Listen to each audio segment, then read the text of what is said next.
Pemirsa, pengamat militer dan pertahanan Al-A'raf menyatakan jika Ganjar dan Anies lebih memiliki data dan gagasan dalam debat dengan tema pertahanan, keamanan, hubungan internasional, dan geopolitik kemarin dibandingkan Prabowo yang merupakan Menteri Pertahanan.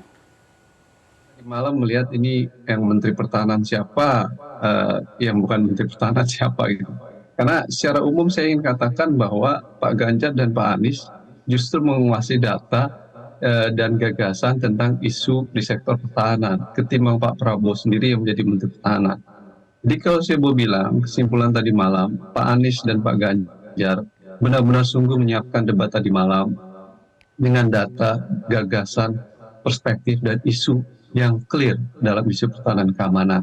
Pada sisi lain, Pak Prabowo tidak menjelaskan cukup baik terkait dengan data-data, gagasan, dan isu di sektor pertahanan. Dan kecenderungannya justru bertahan dan berdalih terkait dengan sebaiknya nanti didiskusikan di tempat lain.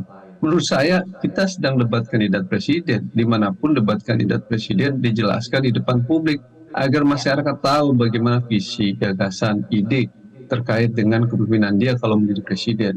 Isu pertahanan dan keamanan ini isu yang penting dan serius, Mbak. Masyarakat ingin melihat dalam 5-5 tahun ke depan bahwa masyarakat benar-benar rasa amannya terjamin dari beragam ancaman, baik itu ancaman perang ataupun non-perang.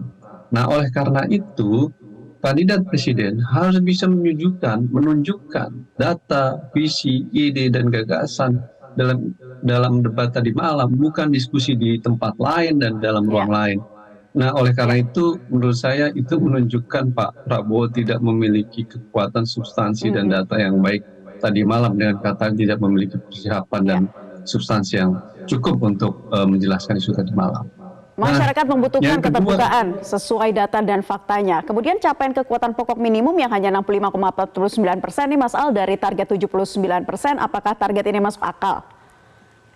Ya, memang target minimum essential force tahap akhir itu ada di Pak Prabowo ya.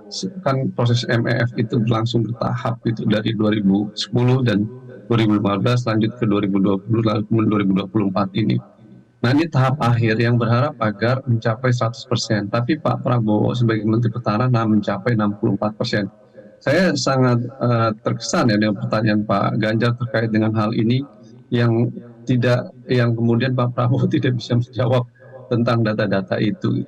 Alasan COVID tidak bisa menjadi alasan terkait hal ini. Kenapa demikian? Karena tahun 2015 sampai 2019, utang pinjaman luar negeri untuk alutsista itu di bawah dari utang di masa Pak Prabowo. Hanya kurang lebih 7 miliar dolar selama 5 tahun.